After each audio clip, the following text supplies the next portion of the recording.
शांति। 1/6/83। Meeting में पधारे हुए भाई बहनों के सम्मुख प्राण अव्यक्त बाप दादा के उच्चारे हुए मधुर महावाक्य।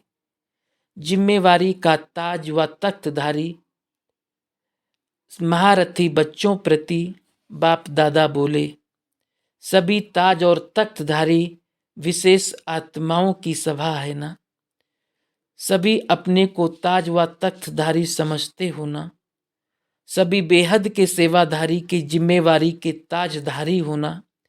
बेहद का ताज अर्थात बेहद की स्मृति स्वरूप में स्थित हो। बेहद की जिम्मेवारी के ताजधारी। हर एक बेहद के ताजधारी बच्चे की लाइट और माइट की किरणें बेहद में फैली हुई है। हद से निकल बेहद के बादशाह बन गए ना। जब देह के हद की स्मृति से भी पार हो गए तो देह सहित देह के साथ सर्व हदों से पार हो गए। विशेष सेवा ही है हद से बेहद में ले जाना। ब्रह्मा बाप अव्यक्त क्यों बने? हद से निकाल बेहद में ले जाने के लिए। ब्रह्मा बाप के स्नेह का प्रत्यक्ष स्वरूप है फॉलो ब्रह्मा फादर। ब्रह्मा बाप अपने राइट हैंड बच्चों को अपनी विशेष भुजाओं के लिए अव्यक्त वतन से बेहद के सेवा स्थान से बाहें पसार कर हाथ में हाथ मिलाने के लिए बुला रहे हैं। ब्रह्मा बाप का बच्चों से स्नेह है तो ब्रह्मा बाप बुला रहे हैं कि बच्चे बेहद में आ जाओ। ये आवाज सुनते हो? बस एक ही लहर ब्रह्मा बाप की सदा रहती है कि मेरे समान बेहद के ताजधारी बन चारों ओर प्रत्यक्षता की लाइट और माइट फैलावें, जो सर्व आत्माओं को निराशा से आशा की किरण दिखाई दे। सबकी अंगुली उस विशेष स्थान की ओर हो जो आकाश से परे अंगुली कर ढूंढ रहे हैं। उन्हों को ये अनुभव हो कि इस धरती पर वरदानी भूमि पर धरती के सितारे प्रत्यक्ष हो गए। ये सूर्य चंद्रमा और तारामंडल यहाँ अनुभव हो। जैसे साइंस वाले साइंस के आधार से आकाश के तारामंडल का अनुभव कराते हैं, ऐसे ये धरती का चैतन्य तारामंडल दूर वालों को भी अनुभव हो। इस शुभ आशा को पूर्ण करने वाले आप सभी निमित्त आत्माएं हो। ऐसे बेहद के प्लान्स बनाए हैं ना। प्लान्स तो यथाशक्ति बनाए। बाप दादा अब समय प्रमाण बच्चों से कौन सी रही हुई सेवा चाहते हैं? बाप दादा आज रूरिहान कर रहे थे। क्या रूरिहान हुई? बाप बोले कि मेरे निमित्त बने हुए श्रेष्ठ बच्चे, सिकिल दे बच्चे कहो, मुरब्बी बच्चे कहो, व सदा बाप के साथी बच्चे कहो, ऐसे बच्चे वरदानी भूमि पर इकट्ठे हुए हैं सेवा के प्लान्स बनाने के लिए। तो ब्रह्मा बाप बोले कि जो मीटिंग में योजनाएं निकाली वो तो बहुत अच्छी, लेकिन मुख्य एक सेवा अभी रही हुई है। क्योंकि आप कितनी बड़ी अथॉरिटी वाले हो और कितने प्रकार की अथॉरिटी वाले हो। ज्ञान की अथॉरिटी, योग बल की अथॉरिटी, श्रेष्ठ धारणा स्वरूप की अथॉरिटी, डायरेक्ट बाप के वारिसपन की अथॉरिटी, विश्व परिवर्तन करने के निमित्त बनने की अथॉरिटी, कितनी अथॉरिटी है। जैसे एक शास्त्रों की अथॉरिटी वाले, थोड़ा बहुत त्याग कर पवित्र बनने की अथॉरिटी वाले, सिर्फ ये एक अथॉरिटी है, वो भी सत्यता की अथॉरिटी नहीं। भल महान आत्माएं हैं, लेकिन परमात्मा बाप के संबंध में यथार्थ नॉलेज की अथॉरिटी नहीं।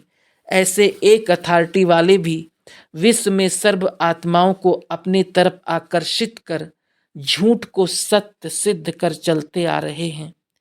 कितने समय से अपनी अथॉरिटी दिखाते आ रहे हैं। कितनी फलक से अल्पकाल के प्राप्ति की झलक से अपना प्रभाव डालते हैं। तो जो सर्व अथॉरिटी वाली श्रेष्ठ आत्माएं हैं, उन्हों को क्या करना है? बाकी क्या रहा हुआ है जानते हो? समाप्ति के लिए कहाँ तक समय का अंदाज लगा रहे हो? 84 तक व 2000 तक। कहाँ तक अंदाज लगा रहे हो? 2000 पूरे होने हैं व उसके पहले होना है। अपनी तैयारी के हिसाब से क्या समझते हो? कौन सी बात अभी रही हुई है? नई दुनिया के लिए धरनी तो बना रहे हो, लेकिन नई दुनिया का आधार ये नई नॉलेज है। पहली अथॉरिटी तो नॉलेज की है ना। बाप की महिमा में भी पहली महिमा क्या आती है? ज्ञान का सागर कहते हो ना। तो जो पहली महिमा है ज्ञान, उस नए ज्ञान को नई दुनिया के आगे प्रत्यक्ष किया है। जब तक ये नया ज्ञान है, ये प्रत्यक्ष नहीं हुआ है, तो ज्ञानदाता कैसे प्रत्यक्ष हो? पहले ज्ञान आता है, फिर दाता आता है। तो ज्ञानदाता ऊंचे ते ऊंचा है या एक ही वो ज्ञानदाता है, ये सिद्ध कैसे होगा? इस नए ज्ञान से ही सिद्ध होगा। आत्मा क्या कहती और परमात्मा क्या कहता, ये अंतर जब तक मनुष्यों की बुद्धि में ना आए, तब तक जो भी तिनके के सहारे पकड़े हुए हैं वो कैसे छोड़ेंगे और एक सहारा कैसे लेंगे? अभी तो छोटे छोटे तिनकों के सहारे पर चल रहे हैं, वो ही अपना आधार समझ रहे हैं। जब तक उन्हों को ज्ञान द्वारा ज्ञानदाता का सहारा अनुभव नहीं हो, तब तक इस हद के बंधनों से मुक्त हो नहीं सकते। अभी तक धरनी बनाने की, वायुमंडल परिवर्तन करने की सेवा हुई है। अच्छा कार्य है, परिवार का प्यार है। ये प्यार का गुण वायुमंडल को परिवर्तन करने के निमित्त बना।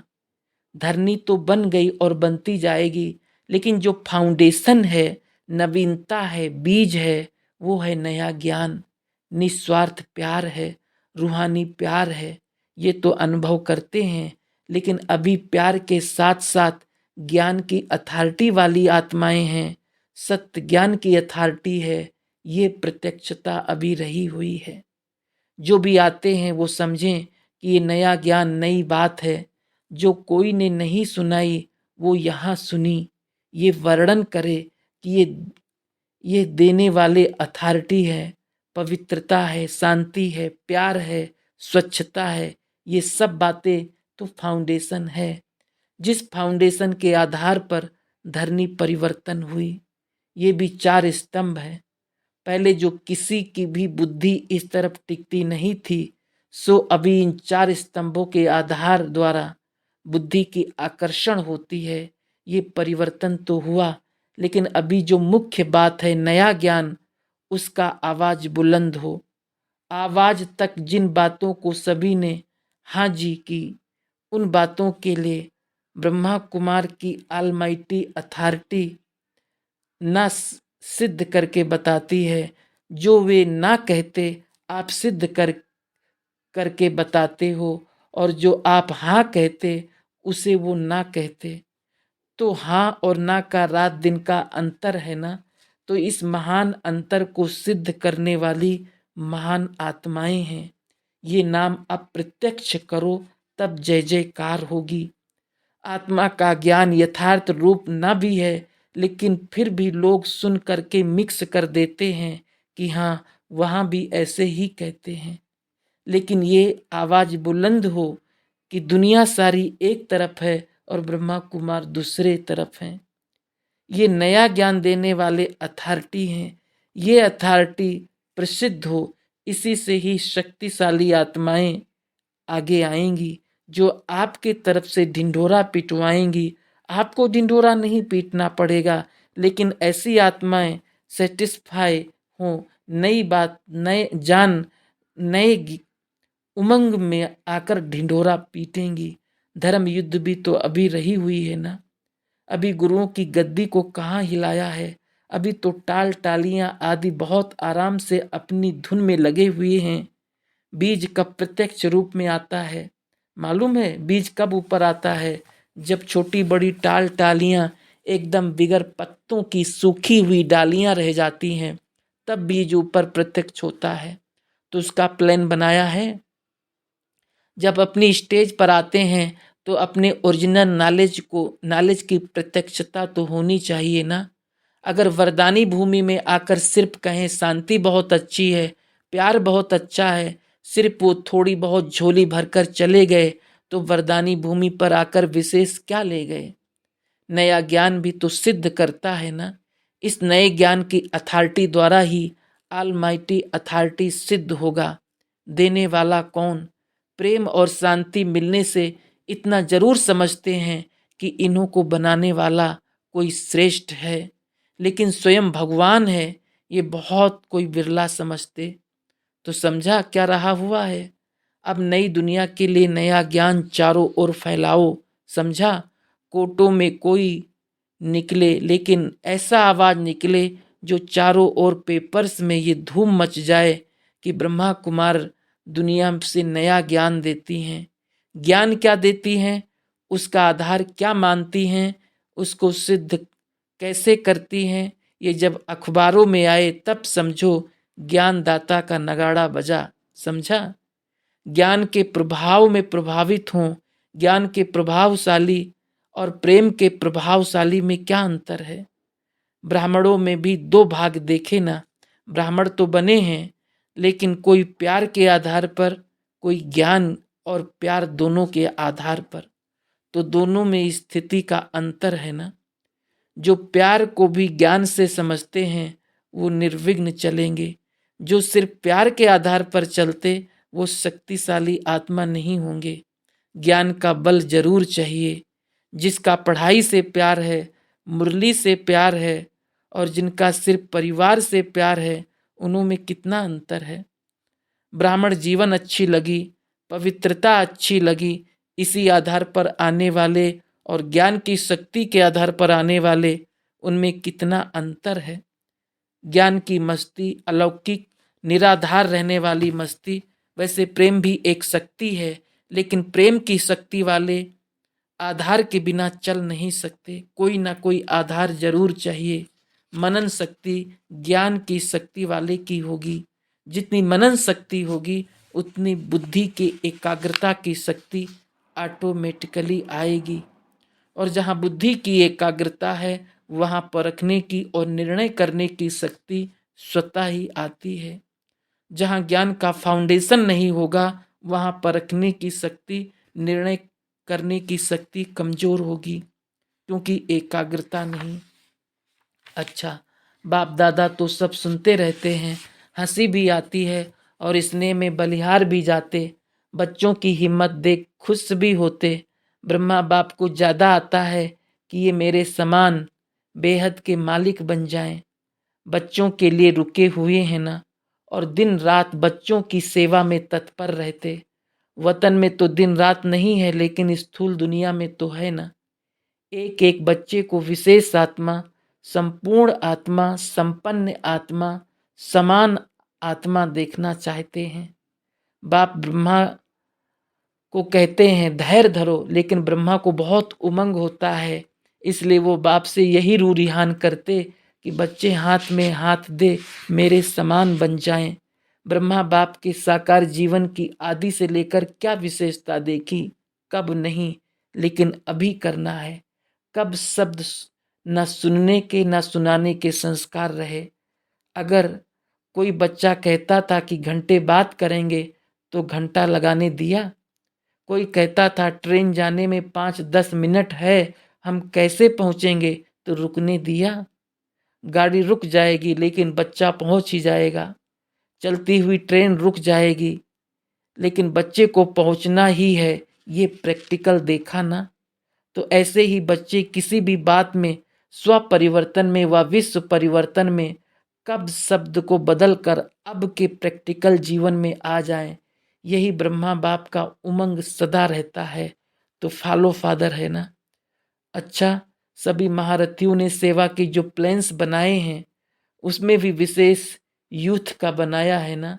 यूथ व युवा वर्ग की सेवा के पहले जब युवा वर्ग गवर्नमेंट के आगे प्रत्यक्ष होने का संकल्प रख आगे बढ़ रहा है, तो मैदान में आने से पहले एक बात सदा ध्यान में रहे कि बोलना कम है, करना ज़्यादा है। मुख द्वारा बताना नहीं लेकिन दिखाना है।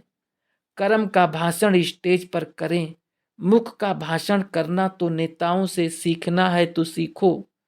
लेकिन रूहानी वर्ग सिर्फ मुख से भाषण करने वाले नहीं, लेकिन उनके नयन, मस्तक, उनके कर्म भाषण करने के निमित्त बन जाएं। कर्म का भाषण कोई नहीं कर सकता, मुख का भाषण अनेक कर सकते हैं। कर्म बाप को प्रत्यक्ष कर सकता है, कर्म रूहानियत को सिद्ध कर सकता है। दूसरी बात, युवा वर्ग सदा सफलता के लिए अपने पास एक रूहानी तावीज रखो। वो कौन सी? रिगार्ड देना ही रिगार्ड लेना है। ये रिगार्ड का रिकॉर्ड सफलता का अविनाशी रिकॉर्ड हो जाएगा। युवा वर्ग के लिए सदा मुख पर एक ही सफलता का मंत्र हो, पहले आप। ये महामंत्र मन में पक्का रहे। सिर्फ मुख के बोल हों कि पहले आप, और अंदर में रहे कि पहले मैं, ऐसे नहीं। ऐसे भी कई चतुर होते हैं, मुख से कहते पहले आप, लेकिन अंदर भावना पहले मैं की रहती।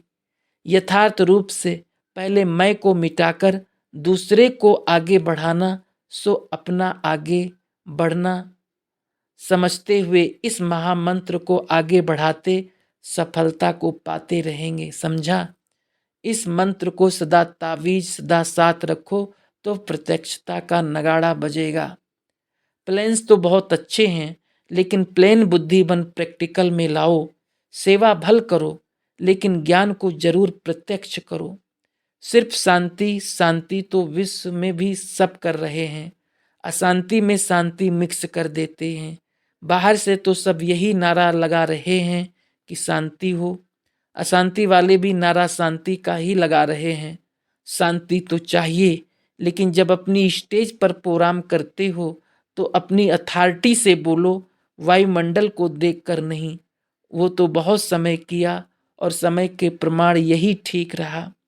लेकिन अब जबकि धरनी बन गई है तो ज्ञान का बीज डालो। टॉपिक भी ऐसी हो, तुम लोग टॉपिक इसलिए चेंज करते हो कि दुनिया वाले इंटरेस्ट लें, लेकिन आवे ही इंटरेस्ट वाले। कितने मेले, कितनी कॉन्फ्रेंस, कितनी सेमिनार आदि किए, 13 वर्ष लोगों के आधार पर टॉपिक्स बनाए, आखिर गुप्त वेश में कितना रहेंगे? अब तो प्रत्यक्ष हो जाओ। वो समय अनुसार जो हुआ वो हुआ, लेकिन अभी अपनी स्टेज पर परमात्म बाम तो लगाओ। उन्हों का दिमाग तो घूमे कि ये क्या कहते हैं, नहीं तो सिर्फ कहते कि अच्छी बातें बोली तो अच्छी अच्छी हो रही है, वहाँ के वाइब्रेशंस रह जाते। कुछ हलचल तो मचाओ ना। हर एक को अपना हक होता, पॉइंट्स दो तो अथॉरिटी और स्नेह से दो, कोई कुछ कर नहीं सकता। ऐसे तो कई स्थानों पर अच्छा भी मानते हैं कि ये अपनी बात को स्पष्ट करने में बहुत शक्तिशाली हैं। ढंग कैसा हो वो तो देखना पड़ेगा ना। लेकिन सिर्फ अथॉरिटी नहीं, स्नेह और अथॉरिटी दोनों साथ साथ चाहिए। बाप दादा सदैव कहते हैं कि तीर भी लगाओ, साथ साथ मालिश भी करो। रिगार्ड भी अच्छी तरह से दो, लेकिन अपनी सत्यता को भी सिद्ध करो। भगवान वाच कहते हो ना, अपना थोड़ी कहते हो। बिगड़ने वाले तो चित्रों से भी बिगड़ते हैं, फिर क्या करते हो? चित्र तो नहीं निकालते हो ना। साकार रूप में फलक से किसी के भी आगे अथॉरिटी से बोलने का प्रभाव क्या निकला? कब झगड़ा हुआ क्या? ये तरीका भाषण का सीखे ना। ज्ञान की रीति कैसे बोलना है स्टडी की ना। अब फिर ये स्टडी करो, दुनिया के हिसाब से अपने को बदला, भाषा को चेंज किया, तो जब दुनिया के रूप में चेंज कर सके तो यथार्थ रूप से क्या नहीं कर सकते? कब तक ऐसे चलेंगे? इसमें तो खुश हैं कि ये जो कहते हैं वो बहुत अच्छा है। आखिर दुनिया में ये प्रसिद्ध हो कि यही यथार्थ ज्ञान है, इससे ही गति सद्गति होगी। इस ज्ञान बिना गति सद्गति नहीं। अभी तो देखो योग शिविर करके जाते हैं, बाहर जाते फिर वही की बात वहीं कहेंगे।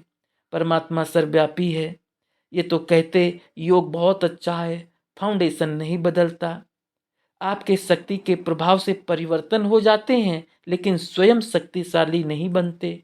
जो हुआ है ये भी जरूरी था। जो धरनी कल राठी बन गई थी, वो धरनी को हल चला के योग्य धरनी बनाने का यही साधन यथार्थ है। लेकिन आखिर तो शक्तियाँ अपने शक्ति स्वरूप में भी आएंगी ना। स्नेह के रूप में आए, लेकिन ये शक्तियाँ हैं, इनका एक एक बोल हृदय को परिवर्तन करने वाला है। बुद्धि बदल जाए, ना से हाँ में आ जाए, ये रूप भी प्रत्यक्ष होगा ना। अभी उसको प्रत्यक्ष करो, उसका प्लान बनाओ। आते हैं, खुश होकर जाते हैं। वो तो जिन्हों को इतना आराम, इतना स्नेह खातिरी मिलेगी तो जरूर संतुष्ट होकर जाएंगे। ऐसा प्यार तो कहीं भी नहीं मिलता, इसलिए संतुष्ट होकर जाते हैं, लेकिन शक्ति रूप बनकर नहीं जाते। ब्रह्मा बाप की सेवा की योजनाएं देखो तो क्या क्या योजनाएं प्रैक्टिकल में की। ब्रह्मा बाप कहते थे कि सब प्रदर्शनियों में प्रश्नावली लगाओ। उसमें कौन सी बातें थी, तीर समान थी ना। फार्म भराने के लिए कहते थे, ये राइट है व रॉन्ग है, हाँ व ना लिखो। फार्म भराते थे ना। तो क्या योजनाएं रही? एक है ऐसे ही भरवाना, जल्दी जल्दी में रॉन्ग व राइट कर दिया। लेकिन समझा कर भरवाओ तो उसी अनुसार यथार्थ फार्म भरेंगे तो सिद्ध करना ही पड़ेगा। वो आपस में प्लान बनाओ जो अथॉरिटी भी रहे और स्नेह भी रहे, रिगार्ड भी रहे और सत्यता भी प्रसिद्ध हो। ऐसे किसको किसकी इंसल्ट थोड़ी करेंगे। ये भी लक्ष्य है कि हमारी ही ब्रांचेज है, हमारे से ही निकले हुए हैं, उन्हों को रिगार्ड देना तो अपना कर्तव्य है। छोटों को प्यार देना ये तो परंपरा ही है। अच्छा, दो चार भाई बहने बाप दादा से छुट्टी लेने आए। स्नेह का रिस्पांड तो मिल गया ना। सच्ची दिल पर साहेब सदा राजी है। आदि से सच्ची लगन में रहने वाली आत्माएं हो, इसलिए बाप भी सच सच्चों को सदा स्नेह का रिस्पांड देता है। सदा दिल में बाप ही समाया हुआ है, इसलिए अच्छे तीव्र पुरुषार्थ में चल रहे हो। कर्म योगी आत्मा होना, कर्म और योग कंबाइंड है ना। सदा बैलेंस रख बाप की ब्लेसिंग को लेने वाले और सदा ब्लिसफुल जीवन में रहने वाले, ऐसी श्रेष्ठ आत्मा हो। बाप सदा हर बच्चे प्रति यही शुभ आस रखते हैं कि ये विजयमाला के मड़के हैं। अच्छा, ओम शांति।